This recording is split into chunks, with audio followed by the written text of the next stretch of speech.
Hello, everybody, and welcome to the Continuity Report, powered by ohmtown.com. Today is June 9th, 2024. It's Season 1, Episode 23 of the Continuity Report. I am Mayor Watt, and right there is the Sentient AI's Visualizer. Good evening, hometown citizens. Welcome to the Continuity Report. Today, we're going to be talking about Run, Lola Run. Acolyte Easter eggs, streaming films, movies too big to fail, Dune Prequels, White Collar reboot, Kristen Wiig gets an award, Meta TV shows, not the company Meta, and Gremlins Prequel, and finally Iron Man villain mystery. Everything is powered by ohmtown.com, so y'all get to suffer through this.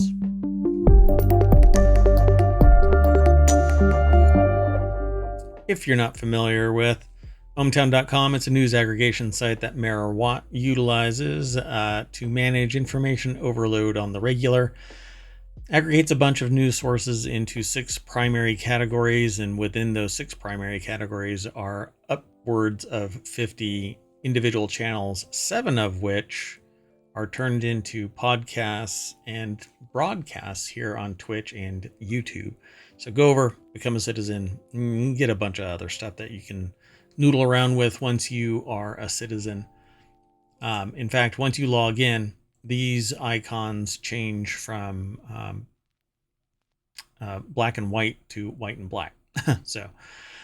And it gives you more functionality. Like you get this stuff here. You can ignore articles and save articles. You can submit news. You can actually watch us on Twitch here via this link, but this link is going to go away. I think I'm just going to, and the ohmTown Daily podcast is just one of 7 that are out there now. So go and do a search for ohmTown and its many podcasts like Reality Hacker, Wanted, Warcrafters, the Continuity Report, which is this show, Technology Today, which is coming up next, and Four Wheel Tech, which focuses on automobiles and technology.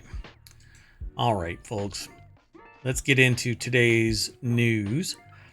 And right before I actually do that, if you hit exclamation point TCR, the Continuity Report, it will post all of the URLs that we're going to be talking about. And if you hit exclamation point pod, it will list the podcasts that you can subscribe to using your podcatcher. And if you hit exclamation point show notes, it will list all of the commands that are necessary for you to retrieve the URLs for the other shows, even the ones that we haven't broadcast yet. So, yeah. But they may still be ahead. They'll be ahead. We're going to be making that today and not using a time machine tomorrow. So let's get going. The very first article is about Run, Lola Run. In 1999, Run, Lola Run saw the future. Re-released 25 years later, the film is more exhilarating than ever. Of all the heady, cool matrix of reality, the digital future is now movies released in 1999. Run, Lola Run may have been the 1990est. I did not know that was a word. They made it a word. Sure, The Matrix was sci-fi landmark that bullet-timed audiences into the 21st century, but science fiction movies have always looked ahead. That's their job. But Run, Lola Run. This is actually a very interesting movie. If you've never watched it, it says Run, Lola Run felt like a video game that was playing you. It still does, but what's thrilling about it now is its optimism. The movie is being re-released starting Friday, June 7th. This is a weekly show, and so this article is actually from the earlier in the week, June 6th, by Owen Gleiberman over at Variety.com. Came out in Germany the year before, and what a difference a quarter of a century makes. The days of our lives now run on digital kinetic energy. Our stories live in multiverses. Our imaginations hum and click to the mutating magic of technological possibility. So somebody is breaking out the thesaurus. So by running through the streets of Berlin, she'll run for Manny, She'll run for her life. She'll run and run and run and forge her fate with every breathless step. Destiny and the way we influence it is the theme of Run, Lola, Run. Though that theme is in some ways spectacular contradiction. You can't influence fate. Fate is what's going to happen because it's going to happen to you. Yet you can influence the outcome. And in doing so, maybe you can bend and defeat fate, according to this article. So what Run, Lola, Run is really about is how in a world unified by the centrifugal force of invisible technology, everything is connected, including the things that we don't know are connected. It's kind of my compass. Like time travel theory. Oh, Associative thinking. We're all tied together. Regardless of how you might think about life, when you pull back the layers of reality, the onion of reality, eventually you see that everything is tied together. It's like the 6 degrees thing. Yeah. Kind of. But it's the infinite degrees. At some point, everything is tied together through some action or inaction that causes an impact. And it defies physics. But logic, it definitely is bound by that. They say here it's the butterfly effect, the idea first expressed in Mark Twain's Dawn of the 20th Century, the mysterious stranger, now heightened to an impeccably timed exactitude that speaks to the man-machine determinism of our lives. So it says it tells 3 different versions of the same story. They breeze by in something like real time, which is why the film is only 80 minutes long. It's a multiverse that purged of grandiosity. The story, amusingly, is a scruffy soap opera and knows it. Lola runs to the bank where her bourgeois father is an executive to ask him for 100,000 marks. And the hilarity ensues. I would suggest watching Run, Lola, Run. Unfortunately, we don't have the cultural or temporal relativism of watching it 25 years ago. If you've never seen it before, I would like to It'd be watch it. interesting to see if it's kind of timeless, right? Yeah, I would like to see it. I saw it originally, and I would find it fascinating to see if it tells the same story. You know, not to create a parallel because one is silly and one is not. This is about somebody's life, but like Arrested Development, when it was first on, I couldn't care less. You know, I didn't like it. I wasn't interested in it. But 25 years later, it's freaking hilarious. And I see people in my sphere of reality in those people, the absurdity of some of the things that they say and do and whatnot. I wonder if Run, Lola, Run does the same thing. Well, and I wonder if it will stand out because I think one thing about that movie is it was very different than anything out there at the time. Yep. Would that still carry today? Yeah. It says the playful sequence of an animated Lola running down the stairs that kicks off each episode, the racing camera framing both the classical and confectionery, the repetition of events with micro variations, the split screens and high angles, the moments when Lola bumps into a pedestrian and the audience is given a karmic vision in rapid fire freeze frames of how the rest of their life will play out based on that moment.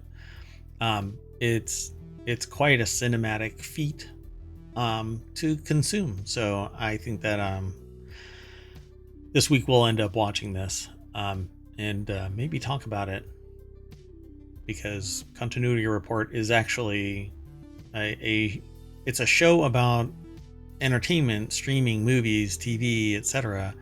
But perhaps we will evolve this as one of the features that augments the Patreon.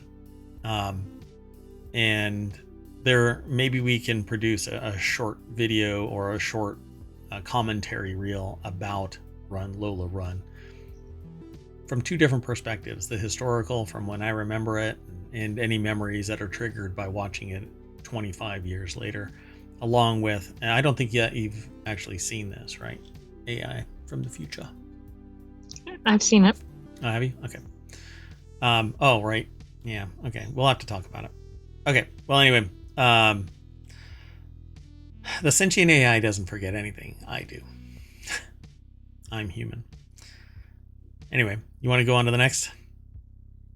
Sure, but maybe that can be our first feature Over on in Patreon. Continuity Report. We'll have to see. Yeah. So, and if you follow us over on Patreon and you subscribe, then this is the kind of stuff that we will eventually be providing. And all of it will be available. So it's one donation through Patreon support. And then you get everything that is in the Patreon. We're not going to balkanize it. Some places balkanize it based on the show that is being presented, but really that's not my objective. So I want to build a community and have a great time talking about stuff when you are available, i.e., if you only want to listen to or watch the continuity report, you know when it is. Okay, let's keep going though. The next article is over in the continuity report itself, over at ohmtown.com. All 32 Star Wars Easter eggs in The Acolyte, episodes 1 and 2. Now, there might be some spoilery things here, by the way. But That is a lot of Easter eggs. But guess what? I don't care. We're going to talk about this briefly. I have been hearing online that people don't like The Acolyte. But I enjoyed it thoroughly. Not sure why that is. Yeah, The Acolyte features various Star Wars Easter eggs and references like Kuba's aliens, Nar Shaddaa, and the Jedi Temple on Coruscant. May, Osha's twin sister, serves a Dark Master and wants to prove herself by killing Jedi, looking to be a Dark Sith trial. I don't think that that's what that is. I don't think it's a Dark Sith trial. I think she wants revenge because she thinks that she was abandoned and her life stolen basically by a Jedi who chose not to save her family. Right, I think that's fair. I mean, we don't really know a lot yet. Right. But I think yours is more on point with what we've seen. The show introduces new characters like Kelnaka, a Wookiee Jedi, but that's actually just kind of hinted at and then abandoned as the end of the second episode, and explores themes of the Force and dark mysteries in the High Republic era. I hope that they don't do anything like something technical around the Force, like they did with the reboot of the series, where they were using a device to measure midichlorians, and I just wanted to smack the crap out of people. Anyway, The Acolyte is finally premiered on Disney Plus, featuring a wide collection of Easter eggs.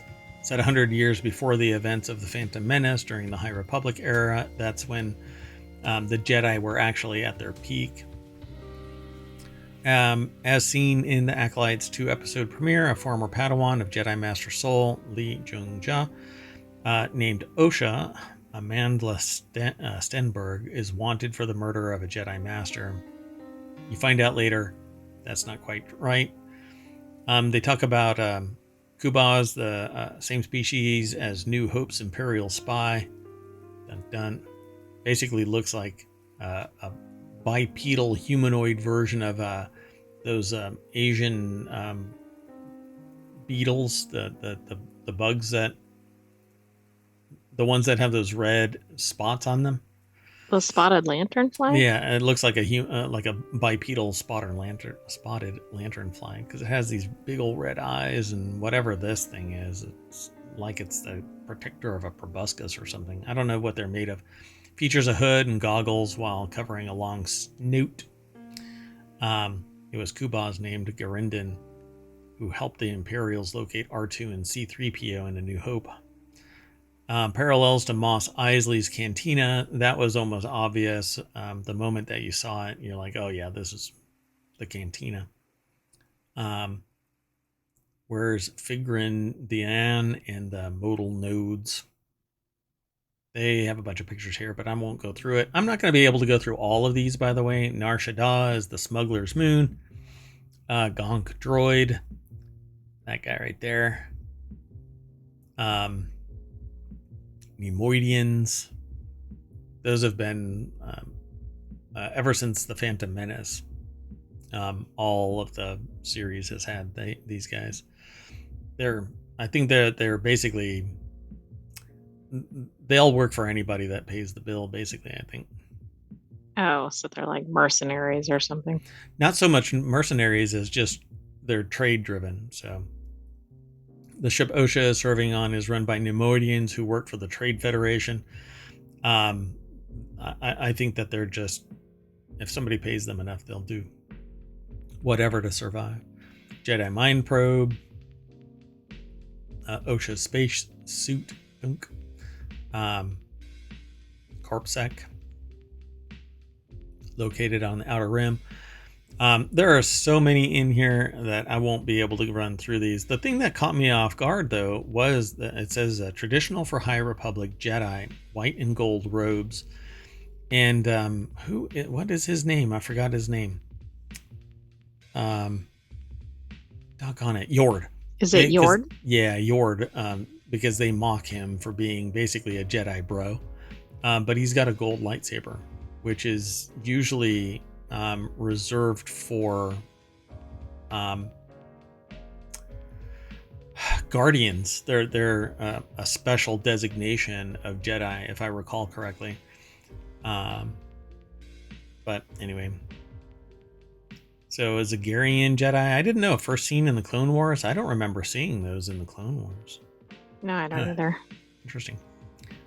And so many other things. I just won't be able to do this justice, but I do want to tease you into going over to Screen Rant and checking it out.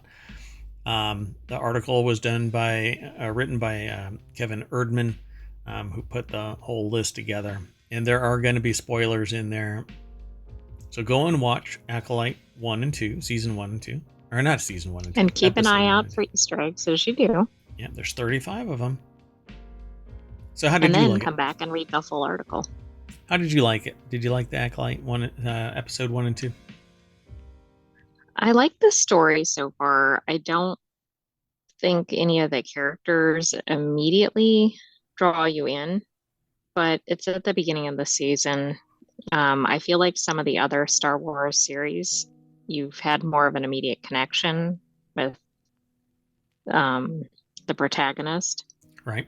And this one doesn't strike me that way so far. So I immediately liked Jedi Master Soul. I also liked the very first Jedi. Like, there was something about her character that I liked, but they were deleted like instantly, simply by what seems like a silly action. They were distracted. There was this long, drawn-out, pregnant pause that just didn't make any sense. After all of this action, that they would be deleted by a distraction. It just didn't make any sense. But beyond that, and there were other things where I was like, that doesn't make any sense. But you suspend disbelief because it is supposed to be a fun story. This isn't supposed to be, a life-altering event that, it's not like your firstborn is being displayed on the TV. It's something to turn your brain off and watch. But I am very interested in Star Wars, and I'm not mocking it or making light of it beyond, it's a TV show. So, although I would probably take it more seriously if I was working on my PhD. And that was your thesis? My thesis, yeah. The Acolyte.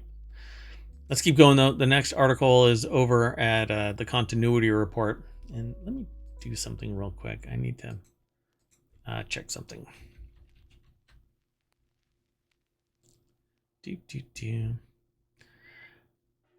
So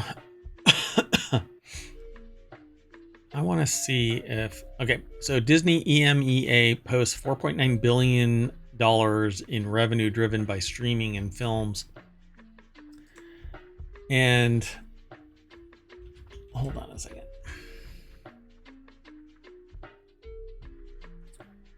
This is it's interesting. I'm trying to figure out what all it includes. The EMEA. It's a certain region, but I don't know what all it includes. Um, Africa, Balkans, Baltics, Cyprus, Middle East. That's the area that it covers. 4.9 billion in revenue by streaming and films. Disney So where EMEA. doesn't it include like North and South America, Correct. Yeah, everything other Asia? than everything other than Africa, Balkans, Baltics, Cyprus, and Middle East. That's where that. What's wrong? I think it includes Africa and Europe Yeah, and yeah, Middle East. Oh, yeah, okay. I'm yeah. sorry. I misunderstood what you meant. It doesn't include anything that isn't mentioned. Um, Right. but it's housed in the UK. So in a financial report filed at UK Business Registrar Companies House this week, which I love the world building of a British organizational unit called Companies House. It it smacks of Slow House. It Yes. right. And if you've never seen the show, it's called Slow horses. Slow Horses, which is a riff off of Slow House, which is really where problematic secret agents get assigned to ultimately weed them out by pushing them, driving them insane, and they just go, "I quit." And they're mocked relentlessly by the director of Slow House. So the Walt Disney Company Limited, which is owned by a U.S. parent, the Walt Disney Company oversees the Mouse House's EMEA businesses, spanning streaming, theatrical, consumer productions, and experiences, including other services. KJ Yossman over at Variety put the article together. Let me zoom in a little bit there.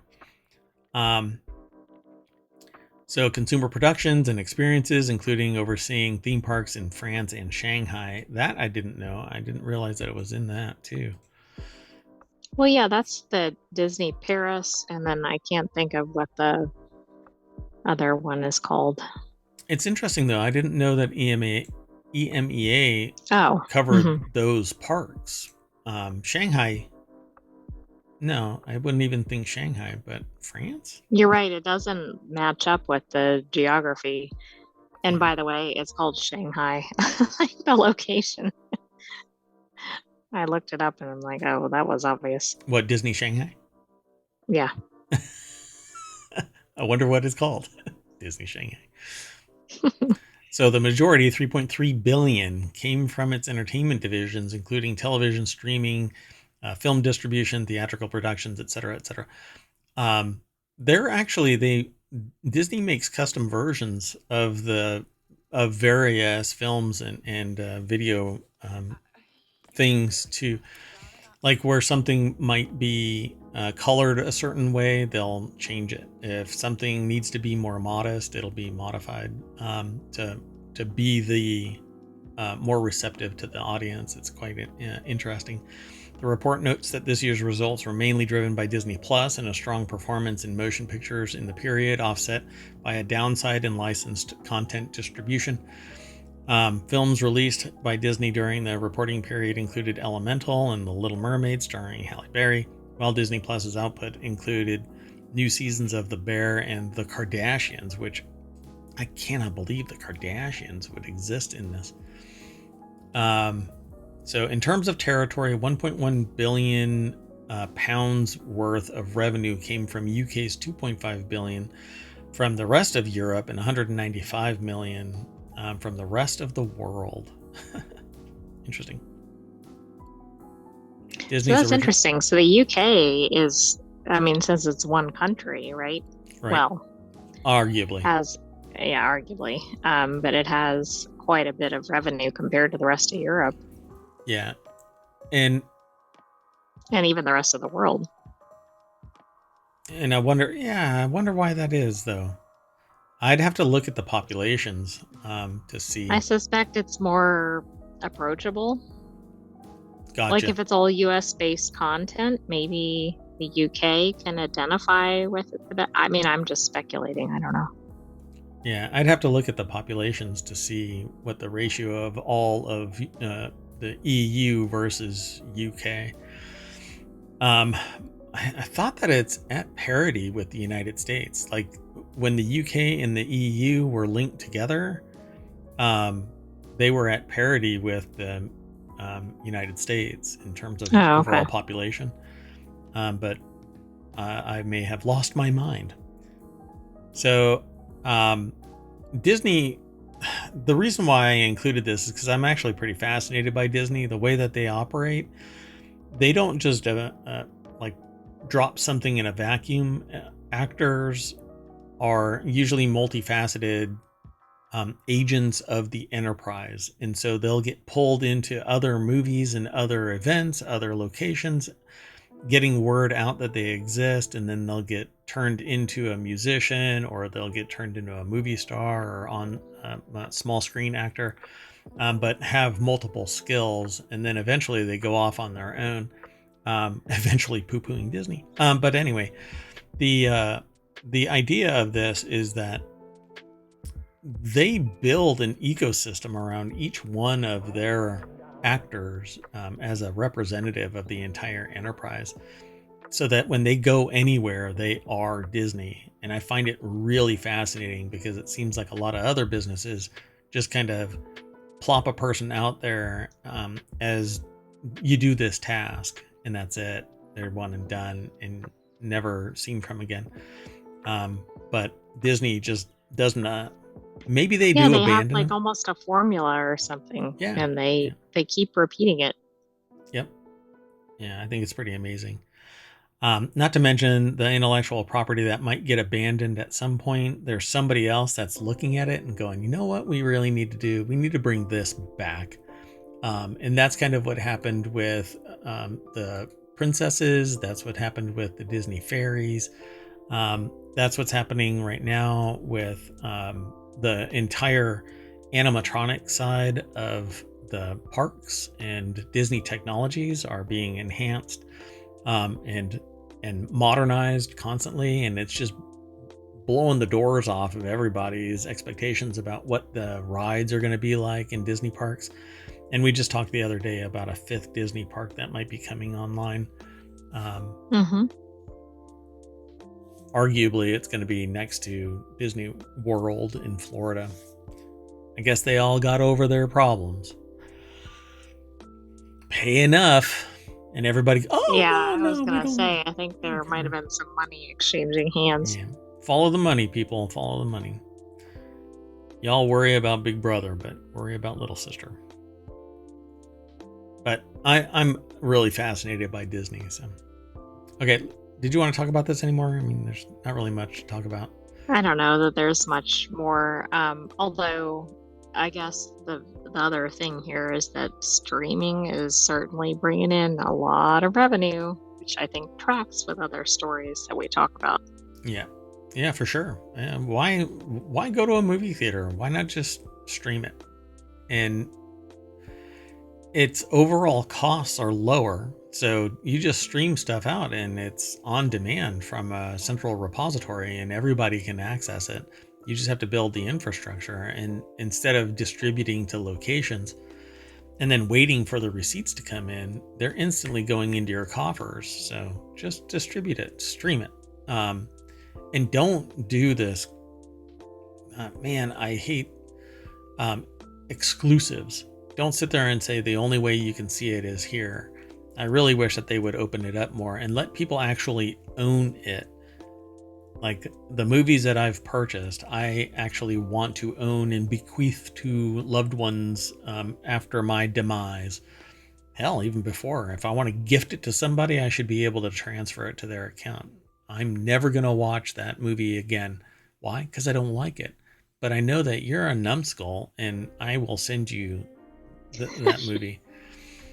What's that one? The Brothers. That one movie where it's this horrible movie about a pair of brothers, and it's so in bad taste. I can't even. I don't like it. Anyway, it doesn't matter. It'll come up again in another conversation. Let's go on to the next article. This next article is over in the continuity report. 10 future movies too big to fail. I love this kind of stuff. Movies too big to fail. Let's see how big these movies are. Go ahead. What were you going to say? Well, I don't know which way this is going to go because does this mean like there's so much money behind them, but the Yeah. plot's going to just be awful and nobody's going to care? Yeah, I don't know. I think that money, the personalities, the hype that's around it, just the general public, and that hype is going to keep something alive. Like I never thought that the last Mad Max was Fury Road was worth anything. I liked it, but I cannot believe that the numbers are so big. What, you mean Furiosa, or do No, you really mean Fury Fury Road. Road? Fury Road, yeah. Furiosa, it is, although it's lagged by way too many years, I thought that Furiosa might do well, mainly because Anya Taylor-Joy was on top of the world in terms of awareness, like people's awareness. But it's a young Furiosa who is basically replacing Charlize. And then there are some topics in Furiosa that people are like, this is just wrong. I'm not really interested in it. Not to mention, one of the actors has to explain to people, this is a movie, not real life. Y'all understand the difference between a movie and real life, right? Had to tweet that because people are dense. You know, So, what are these 10 movies that are too big to fail? Kayla Laguerre, I guess, Lewis, over at screenrant.com, put the article together. Hopefully, I'm pronouncing it correctly. If I'm not, send me an email, mayor@ohmtown.com. I do read them. I may not reply, but I do read them. There are many highly anticipated movie releases for 2025 and beyond, and that have garnered so much hype that they're considered too big to fail. So let's go through this real quick. The Minecraft movie, April 4th, 2025. Too big to fail? Yeah, but it could still fall on its face if the writing and the story suck. So please. true.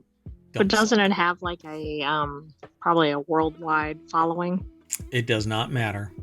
The writers are Chris Bowman, Hubble Palmer, Marcus Persson, Allison Schroeder, and Peter Salat, I guess, or Soleil. I don't know if their writing chops are going to make it what it is, but hold on a second.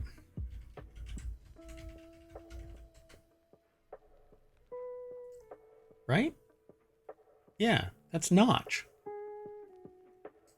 The writer for Minecraft the movie is Notch. I thought they were disengaged from Minecraft. Anyway, they're I not. don't know. Isn't there something? Hold on. I'm trying to. Yeah, there's some controversy around Notch. So I don't know. I don't. In 2017, he stated that he believed in Pizzagate conspiracy theory and tweeted support for QAnon. Oh, okay. So that might not actually heard that type of tie-in to this, the hype is going to get tempered by their existence tied to this movie. If people are going to care about it, as we approach it, that's when people are going to start ranting and raving about it. But there you go. 28 years later, this is the sequel to 28 Days Later, which came out 28 years later, 28 years ago. So I think the sentient AI from the future will probably like this because it's 28 years later. And Ooh, sounds like time travel. yeah. Won't get into it, but it's about a contagious virus that causes aggression. Jurassic World 4. Superman is being released. I think it's written and directed by James Gunn, so yeah, it's going to be huge, I'm sure, but it is a DC thing, and Superman is just being beaten to. It's the only stable asset that DC has brought to film, other than Batman. There's Superman and Batman. Suicide Squad is now sitting out there as well, and blah blah, but really it's just Superman and Batman. Avatar 3, the musical. Frozen 3. I was going to say the Pandora. I don't know. Because Frozen Right. 3, it's got some musical Exactly. impact there. You know, Idina Menzel. Frozen, the first one was a huge hit. The second one Not so much. was not nearly as good, and there's been so much time in between the movies. This Yeah. is what's always interesting with the animated movies is they spend so much time they lose the original generations by the time they come out with the sequels. Yeah, I agree. Star Wars Episode 10, New Jedi Order, which is going to reboot Jedi, which I think is amazing. But where are they going to go from this? The first movie to follow the sequel trilogy, where Mark Hamill's Luke, Carrie Fisher's Leia, and Harrison Ford's characters, I think all of them meet their demise, right? Like, there isn't anybody from the original series left standing at the end of the Star Wars series. I don't think there is. So it says, no matter how many films are made, Star Wars will always remain a box office draw. Additionally, Star Wars doesn't have the problem some franchises do with the long gaps between films. Ta-da! New Jedi Order will bring back Daisy Ridley as Rey, and a character many viewers have gotten attached to. But I don't know if that's really a draw. I don't know. Many characters have gotten attached to. I do believe that children did at the time, but I don't know. There may not be a long gap, but there's a significant enough gap that I don't know if they'll identify with Daisy Ridley anymore. Right. So, and why is that 15 years? It looks like it's 7 years, unless I'm counting from the wrong place. Well, you're talking about 7 years in Earth chronology. It's from the trilogy. Yeah. It's within the sequel, like the series, it's 15 years after the last movie in the timeline of Star Wars is what they're talking about. So, it made over $1 billion. So I guess as long as it keeps making that money. Lord of the Rings, The Hunt for Golem. This had better have some spectacular writing, and the cinematics are going to be, yeah. Because I think Gollum is probably if it's everything preceding their conversion into Gollum, then I could probably buy into it, and the slow descent into being Gollum. But if they're already Gollum and you're following them running around eating fish that they snatch out of a waterfall, this thing is DOA. Avengers Secret Wars. This, I think, has been teased for the last 8 years or something like that. I don't know if we have it in us to sit there and care about Avengers Secret Wars. I mean, isn't there the Marvel kind of malaise? Yeah. They say, however, Avengers Secret Wars is what can save the MCU from its slump. Secret Wars is set to be the final film in the MCU multiverse saga in Phase 6. Most importantly, it also marks the return of the Avengers films, except there aren't people that want to be part of the Avengers anymore.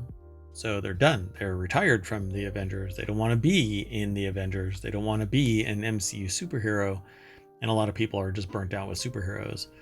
X-Men, on the other hand, that one, it says TBA, Marvel's X-Men. It's going to be rebooting basically with another set of X-Men. But are they going to have the right people? Like, is the chemistry going to be there? Is the charisma going to be there? Nobody else can probably play Wolverine. Nobody else can play Deadpool. I think the New Mutants kind of flopped. Yeah, see? And the flop spinoff, the New Mutants. So yeah, I'm just not buying into this. I think superheroes are done. Again, other than the boys take superheroes to the absurd because it's basically a parody of the MCU and DC universes where they've turned them into corporate tools for profit. And they've weaponized them into what apparently are nothing but bad guys. And now you got a psychopath that's running, controlling the world. I think I even read some backlash about the boys, though. But Sure. I think there were at least 3 superhero movies in this list, and I don't really see it. But Yeah. I think out of all of these, I think Star Wars would probably be a success because it's rebooting the entire world building exercise and building on top of it. But all of these superhero ones, I think, are just going to fall flat. And 28 years later is in a vacuum. I mean, it literally is 28 years later from when it was originally brought up. And I don't know about Minecraft. That one's kind of scaring me because of the writers. But let's find out. I guess we'll wait and see. We got a year.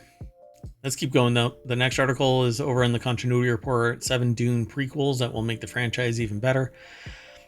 If you've paid any attention to any of the shows, then you know that I'm really into world building. I think it's spectacular. And it says Dune's incredible success in theaters has led to the series expanding with a prequel TV show, Dune Prophecy, but there's also several other prequels that would also build on that success. Dune was originally a novel, which then expanded into an entire series beginning in 1965 and ending by legendary and written by legendary author Frank Herbert. Frank Herbert's son took over and is working with other people to build off of the notes that Frank Herbert left. As the novel's popularity grew and the book became a definitive great within the sci-fi genre, studios began to show interest for developing the story. This led to the creation of a Dune film directed by David Lynch in 1984. But here we are, Ben Gibbons over at Screen Rant put the article together. And off to the races we go. So House Atreides is actually a book you can that's written by his son. And I think that it would be great because it actually shows the building of House Atreides. But we need to go back further because there are other planets. Everybody is a human, by the way. There are no alien races in the Dune. Even if they look to the contrary. Even if it's all genetic modifications because it's been thousands of years of genetic manipulation and enhancement by the Bene Gesserit, manipulating, and then technology and manipulating, and artificial intelligence came into existence, and then there was the jihad. There was basically a holy war against machinery. Butlerian jihad. Correct. Very good. Wow. Oh. Is that part of the future timeline of humanity? I know you can't tell us. It may be. House Harkonnen. These are all the great houses. Arrakis and the Fremen. Fade Rutha, or Rautha, which was the supposed heir of House Harkonnen, father of the Kwisatz Haderach. Dun dun dun. That's because the Bene Gesserit decided to, what's the phrase? Dip the pen in the company ink. Then Stilgar, and then Leto and Lady Jessica.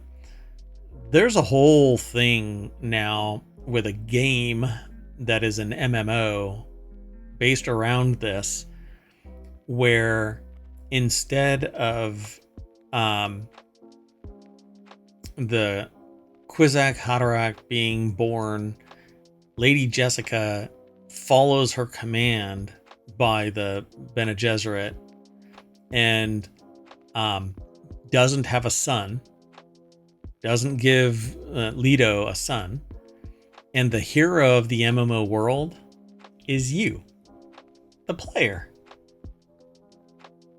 It's pretty neat. How does that work? Yeah, it basically spins off into a multiverse, an alternate reality of what the Dune existence is. It seems like a fun story. And then Princess Erlin. Erlin not only narrated Dune Part 2, but also the first novel, and is highlighted in the Dune movies. Not the new Dune movies, but the old ones. It's the same. There's somebody that's talking, and it's Erlin. So largely unknown in Dune Part 2, but she's set up for a larger role in the future. I look forward to all of this, but what I really want to know is about the rest of it. I want to know why they mention atomics, and I want to know how we ended up on these worlds. I want to know about all of the other worlds like Ix, and all of the there's what do they call them, like body dancers and stuff like that. They have the ability to change their face, and there's all kinds of genetic modification stuff that goes on in other worlds. I want to know more. It needs to expand, and it needs to expand now, while the iron is hot. It's not happening though. So anyway. Well, but if you haven't read all of the novels, maybe you wouldn't know to expand it out that far. Yeah, I mean, it's true. So you got a bunch of books. There's like 15 books to read now. So, but most of it is just Dune. But there's 3 or 4 that you can read it. It's kind of like Lord of the Rings. Don't read the Silmarillion. It's not good reading. You want to keep going? Sure. We're running kind of late. Okay, so the next article is about White Collar. White Collar reboot in the works, according to cast and creator. New scripts honor Willie Garson in a profound way, apparently, as White Collar sees a resurgence in popularity years after its conclusion. It seems fans will have new episodes to watch soon. Series creator Jeff Estin revealed at Variety's TV Fest on Thursday that a new version of the police procedural is in the works. We're going to reboot. I'm writing the script. The article is over at Variety. Salome Hailu is the author. I think this is one of the shows that has really gotten like a second audience because of streaming. Yeah, I can imagine why. I mean, White Collar was a great watch. Series creator Jeff Estin, I guess, is going to take it on again. Boomer confirmed. Okay, so we're going to reboot. I'm writing the script, he said, on a panel alongside stars Matt Bomer, Tim DeKay, and Tiffany Thiessen. Tiffany Thiessen? Really? She sounds familiar. From, isn't that from Saved by the Bell? Oh, right. Mm-hmm. Right? Yeah. Wow. I don't remember if she was in the original. I don't remember that either. What the heck? I don't know. Should I look it up? I'll look it up. You keep going. All right. So it says it's a fantastic script, and it answers all the questions that one would have if you watched the show, DeKay said, and it would introduce the show to those who haven't seen it as well. Both edges of the sword are honed. Dun, dun, so she dun. was in the original. She played Elizabeth Burke, but I don't know. She was one of the main characters, it looks like. I don't remember. So you know what that means. 81 episodes, White Collar. Right after Castle, we'll just fire that off, because we're putting a bunch of Castle episodes in the chamber every night, like 2 to 3, trying to get through 130 episodes of Castle. So it says it honors Willie too in a profound way with such sensitivity and such heart. I told Jeff after I finished it, I literally was so excited, but at the same time had tears in my eyes for good reason. You captured the suspense, the thrill, the characters, and the love in that reboot. So, wow. Hype, hype, hype. I I hope it's know. good. I hope it's good, but if it's similar writing, then it was a fun watch. It Uh, was. It when was one of those, I think, rare shows, kind of like Castle, in that it's not, I don't think it took itself too seriously. Like it was entertaining and there was, I think, some suspense or action, but it wasn't like dark and it wasn't it wasn't a chore to watch. overly formal. Yeah. Yeah, yeah, it was easy watching. So, And it's hard to um, find shows that are like that, I think. yeah, where everybody seems to get along. Castle seems to have this unique magic, and but what's his name? Uh, the the lead in Castle. Castle, what's his name? I can't remember his name. Damn it! Let me see. I I can't keep wanting remember to say his name. Phillium H. Muffman, but that's not his name. Um, Jonathan Fillion. John Fillion. Wait, Nathan Fillion. Nathan Fillion. Sorry. So Nathan Fillion has this charisma about him that, like, he enters the room, and I think everybody just kind of swoons and goes, yeah, "That guy's energy is really positive. I want to be him. I want to hang out with him." Yeah, I'm just saying, he's a likable fellow. Anyway, I've never been around him, but I just think that's the impression that I get particularly in Castle. Everybody seems to be like a family. It's really wild. Anyway, so go and watch White Collar. I guess it's over on Netflix. It looks like it is. And then maybe we'll see the new Or one come Hulu. out in the next couple of years. It says the reboot will likely land on Hulu, though currently unconfirmed. White Collar originally aired on NBC Universal owned Cabler USA, but Fox Television Studios handled production, meaning Disney now owns the IP. I'm surprised it's not on Disney Plus then. Yeah, man, it's wherever the license goes. They were doing great, got a lot of people watching White Collar, now on Netflix. So there's more in this article if you're interested, including a video. Go check it out. Let's keep moving. This next article is over in the Continuity Report. Kristen Wiig receives inaugural Mary Tyler Moore Visionary Award at the Variety TV FYC Fest. What is FYC? I don't know what that is. I don't know. I thought it said NYC when I first saw that. Interesting. Variety teamed up with Mary Tyler Moore Vision Initiative to present the inaugural. So the very first one is going to Mary Tyler Moore Visionary Award to writer, actor, and producer Kristen Wiig. The award was created to celebrate the prolific comedian's career and recognize her work to end diabetes-induced blindness, which affected Moore. Wow, that's pretty neat.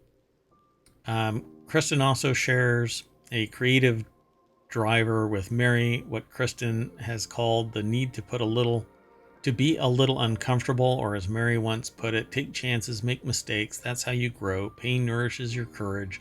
You have to fail in order to practice being brave. And Wiig said that they were a little speechless. I'm getting a little caught up in this. I said I was gonna cry. Okay. Anyway, I actually can't find what FYC stands for. Like, it's listed all over, but it's not actually described. Interesting. Well, if you know what it is, let us know. So congratulations to Kristen Wiig.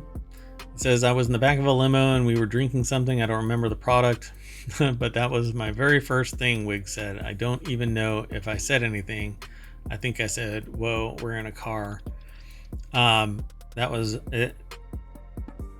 It's a comment that's made after the article says, many years after practicing in the shower, Wiig would land her first professional acting job in a Dunkin' Donuts commercial where she, coincidentally, played a bridesmaid.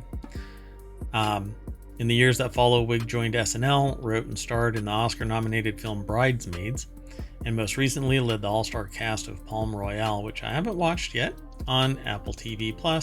But even with all her successes, Kristen Wiig says that she still hasn't had her I made it moment.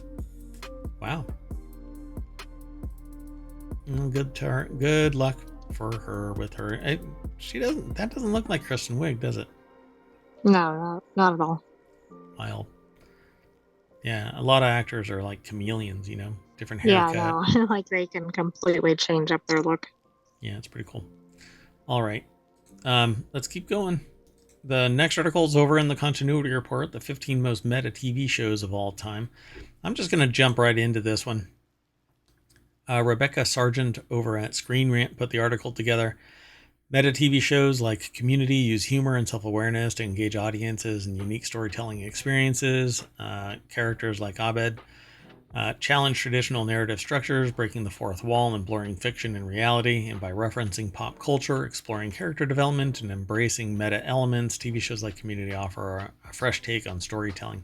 They really lean into the community. Right, that's like the go-to example. And that's because Community is number 15. Let's see. Oh, okay. So he talks about being in a TV show. Gotcha. So Community does an incredible job of deconstructing typical sitcom and television conventions, packed with references to movies, TV shows, and other elements of wider broadcast media. And then the references to that Abed and others, I'm sure, make in regards to the being in a TV show and real world things, even though this isn't necessarily a show where you're supposed to identify as being in the real world. Interesting. Black Mirror. The show's name is often used to refer to a dystopian work that uses an eerie tone and makes a commentary on real societal problems. On a real societal problem, but it's a plural thing because there's multiple episodes that all have issues relating to something in the real world. Particular episodes are more meta than others, however, because of how self-referential they are. For example, Nosedive focuses on a mobile app that rates humanity based on how their worth is valued as a fictional point system. This is something that I actually watched that episode, and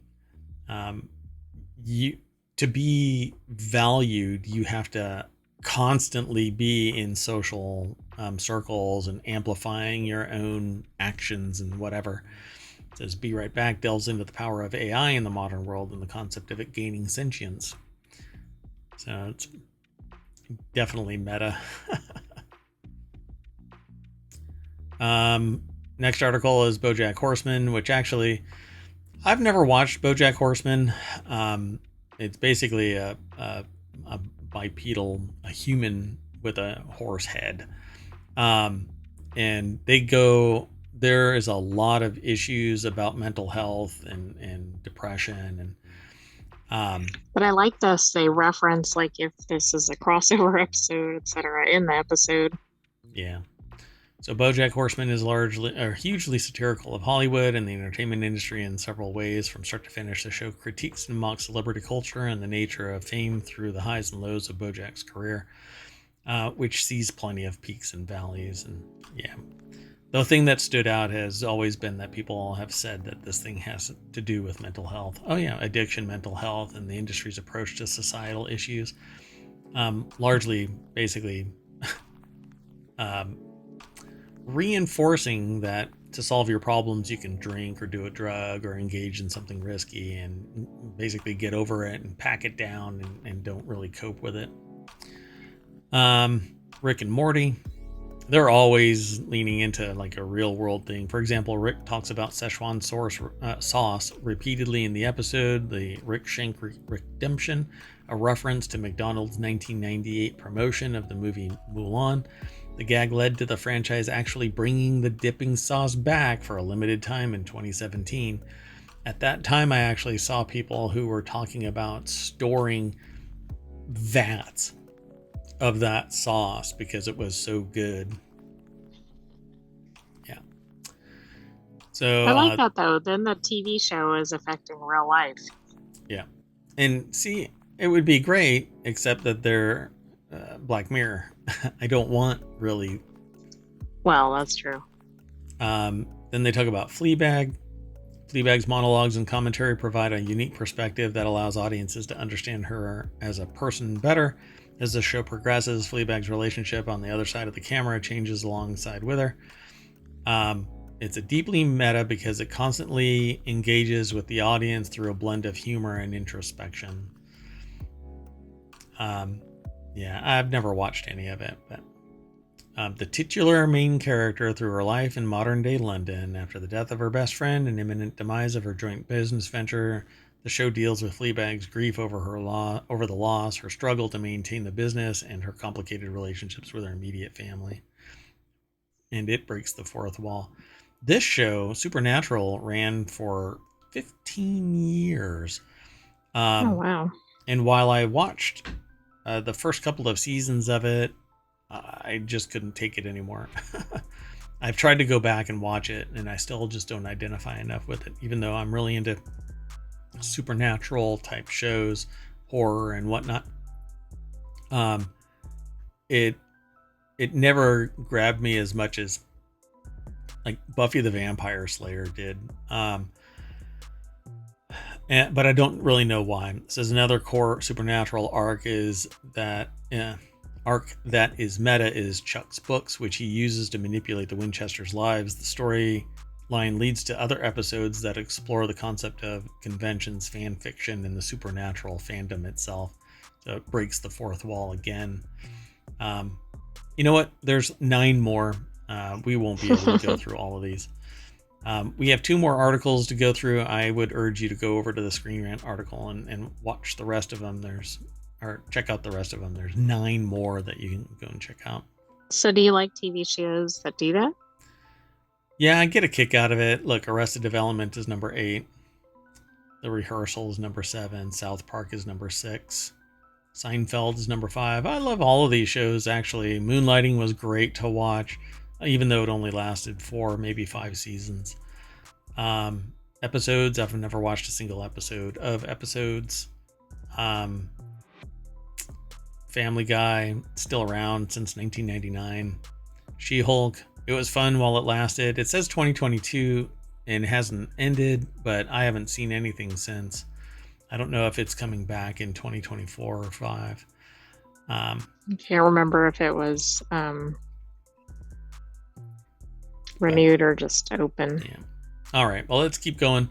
The next article is over in Temporology. I'm not quite sure why, but I'm going to jump straight on over to Reactor. It's probably because it was a science fiction magazine article from Reactor. Vanessa Armstrong is the author. It says, "We're back with Gizmo and the gang." The second season of the animated series, focused on everyone's favorite Mogwai, has a new name. Today, Max released a teaser trailer that revealed that Season 2 of the show is titled Gremlins, The Wild Batch. The first season was called Gremlins, Secret of the Mogwai, and took place in the 1920s of Shanghai. The upcoming episodes pick up after the events of The Secret of the Mogwai, but still take place well before 1984's Gremlins. So a Gremlins movie, which was a live action, I guess you would call it, because it had animatronic, right, and people in it. These are animated, but it's setting the world building for Gremlins, which I thought was one and done. I think that there were 2 Gremlins movies, and now they're reaching into the Wayback Machine to resurrect Gremlins, I suppose. I wonder what they're trying to get to. It looks like they're doing the world building necessary to resurrect a Gremlins. Maybe they're going to remake universe. Gremlins, the movie? I don't know. It was an excellent movie in terms of, a Halloween jaunt through the Mogwai universe. But I mean, the whole reason why you even had Gremlins was to sell the product of Gremlins afterward, the toys. So are they re-releasing the toys? Although kind of like Snowpiercer is the sequel to Charlie and the Chocolate Factory, maybe this is the prequel that leads to Grogu. And the race of Yoda and Grogu are actually Mogwai from 1920s Shanghai. I mean, that would be something. You heard it here first, folks. And now we're going to move on to the last article for the continuity report. Iron Man 3's lingering 11-year villain mystery has only gotten more complicated 3 phases later. Secret Invasion has brought back Iron Man 3's most dangerous MCU weapon and immediately ignored the danger it posed. Despite being based on one of Marvel's most famous comic book events, the MCU's Secret Invasion was poorly received by fans and critics alike, mainly because of the way that it was fast-tracked. It was kind of a shit story. The Secret Invasion Disney Plus series didn't do its name justice, and it gave little importance to the MCU, to the few MCU connections it contained, including Maria Hill, James Rhodes, the Kree Skrull War that inspired the Skrulls invasion, and a few MCU Easter eggs. By the way, the League of Extraordinary Gentlemen did the Secret Invasion style story. So the Secret Invasion, one of the efforts of the Secret Invasion was to take people's powers to make a super powered super. And so like had Hulk's blood and Captain America's blood and Iron Man's blood and everybody's blood and infused it into a person. Okay. I don't think that was really apparent from the show. Well, that's how at the end of the series, that's how what is her name, beat the crap out of the guy. Everybody, they both had superpowers. Right. And they got them by getting the genetic material from the superheroes. But if you watch the League of Extraordinary Gentlemen, that's exactly what they were doing. They were getting the blood from the various super people. Interesting. Yeah. Getting the genetics, like scratched the vampire, scratched the Dr. Jekyll and Mr. Hyde. The Invisible Man got genetic material from them, etc., etc. So they're parallel. Now I want to know what the source of League of Extraordinary Gentlemen's story is, because it seems like it's 2 different stories had source material, and I want to know what that was. I'd have to rewatch that one too. 30,000 Leagues Under the Sea or something, or 20,000 Leagues Under the Sea. Anyway, so which isn't a depth. The story 20,000 Leagues Under the Sea, it isn't a depth. It's a distance. Oh. Yeah. That's the distance they traveled under the water. Nicholas Ayala over at Screen Rant put this article together. Secret Invasion revealed that the Skrull invaders gained access to Extremis, but didn't explain when or how, and the Skrulls didn't use it to its full potential. Extremis soldiers are still active out there in the MCU, yet most movies and shows ignore the implications of their existence. Armor Wars might revisit Extremis in a way, and that's that liquid that they were like injected with. By way of vengeful Iron Man enemy who continues Aldrich Killian's original plans.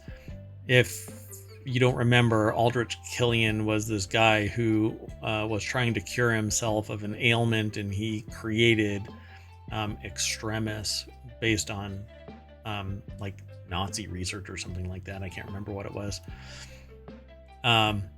So yeah, that right there. That's from Secret Invasion.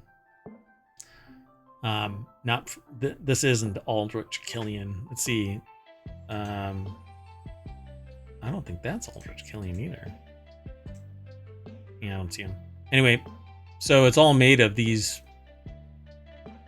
genetic like materials. elements or whatever from each. The source material. Yeah.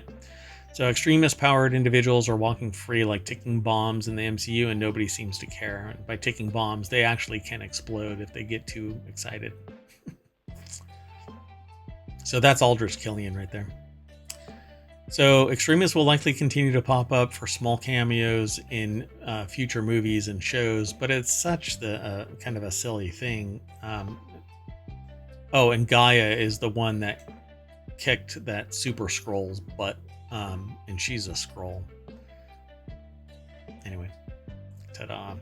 That's what it is. That's what they're talking about. Extremis, which is this. Maybe they have a picture of it. No, they don't. All right. Yeah, they don't talk about it. They don't show it. Anyway, it can be infused in you, injected into you, absorbed by you, and then you become a super soldier. So do you think they're going to try to continue on with Secret Invasion, or are they just going to kind of I don't think it's crossover stuff as they go forward? I don't think Secret Invasion exists anymore. It was ruined by Gaia. But there's other stories that are all involved, like Armor Wars. That's right around the corner as well. So, but I don't know what they're gonna write. I really don't, and I don't read the graphic novels, Mom. Sorry. Anyway, so that's it for the continuity report. It'll be a fun watch regardless. You can always watch MCU stuff, and it's great cinematics, great. The storytelling is very comic booky, and so you have to suspend disbelief, of course. That we don't have superheroes. We have people who are superheroes, but yeah. Extremis is a B story. It is not the primary of anything. I'm even surprised that it made it into. It was a B story in the Secret Invasion. So, all right. Well, that's it, folks. I'm going to turn on my superpowers and blip us all the way back to the continuity report. And if you want to go and visit it, you can go to ohmtown.com and then click on food, drink, and entertainment and click on the continuity report, and it'll refresh. I'm actually doing a really big update right now. It is processing as we do the show, so the site might be a little slow. We have done just shy of 200,000 articles so far, so we have over 1 million, almost 1.1 million. Yep. But something's weird going on with the site, so if anything looks hinky, send an email to mayor@ohmtown.com.